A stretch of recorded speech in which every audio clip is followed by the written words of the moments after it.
മഞ്ചാടി മാല ഉണ്ടാക്കി തന്നിട്ടുണ്ട്. മദ്രാസില് എന്നെ സ്വഭാവം നന്നാക്കാൻ വേണ്ടി എന്നെ പല സ്ഥലത്തൊക്കെ ബന്ധുക്കളുള്ള വീട് അവള് കൽക്കട്ടയിൽ 2 മാസം, കൽക്കട്ട, ബോംബെ, മദ്രാസ് എന്നൊക്കെ പറഞ്ഞ് പല സ്ഥലത്തും മാറ്റി മാറ്റി താമസിപ്പിക്കുന്നുണ്ട്. ഇദ്ദേഹത്തിൽ നിന്ന് എങ്ങനെയെങ്കിലും ഒന്ന് വിട്ടു പോവാൻ എന്താ വഴി?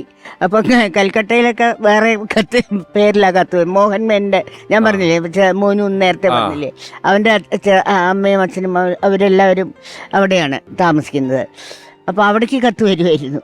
അപ്പോഴൊക്കെ ഈ വീട്ടുകാരറിയാതെ കത്തയച്ചുകൊണ്ടിരുന്നതാണ്. അങ്ങനെ മദ്രാസിലേക്ക് എന്നെ അയച്ച സമയത്ത്, അത് ചേട്ടൻ്റെ വൈഫ് പ്രസവത്തിന് പോയ സമയത്ത്, മലപ്പുറത്ത് അവരുടെ വൈഫ് അവിടെ പോയ സമയത്ത് എന്നെ വീട്ടിൽ, എനിക്ക് വെക്കാനൊന്നും അറിയില്ല, എന്നാലും ഏട്ടൻ എന്തെങ്കിലുമൊക്കെ ഉണ്ടായി. വീട്ടിൽ നിന്ന് മാറ്റി നിർത്തുക എന്നുള്ള ഇത് ആ ചുറ്റുപാടൊന്നും, അത് വിഡ്ഢിത്തരമാണ്. ആരാ ആലോചിച്ചുണ്ടാക്കിയെന്ന് അറിഞ്ഞൂടാ.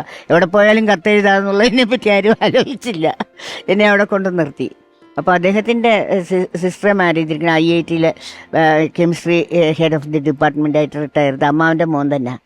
അപ്പോൾ IIT അപ്പം IIT ഇദ്ദേഹം ലീവ് എടുത്ത് അവിടെ വന്ന് താമസിച്ച്, ചേട്ടൻ ഓഫീസിൽ പോകുന്ന സമയത്ത് ഞാൻ വീട്ടിൽ തനിച്ചേ ഉള്ളൂ. അവിടെ വന്ന് എന്നെ പെങ്ങളുടെ അടുത്തേക്ക് കൂട്ടിക്കൊണ്ടുപോയിട്ടുണ്ട്.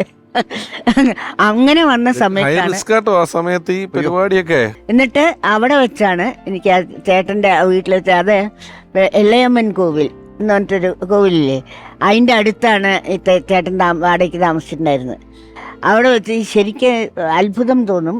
ആ മാല എനിക്ക് തരുന്ന സമയത്ത് ആ അടുത്ത അമ്പലത്തിൽ നിന്ന് കുട്ടും വാദ്യവും ഒക്കെ ഇങ്ങനെ കേൾക്കുക. ഒരു വല്ലാത്ത മെമ്മറി അത്.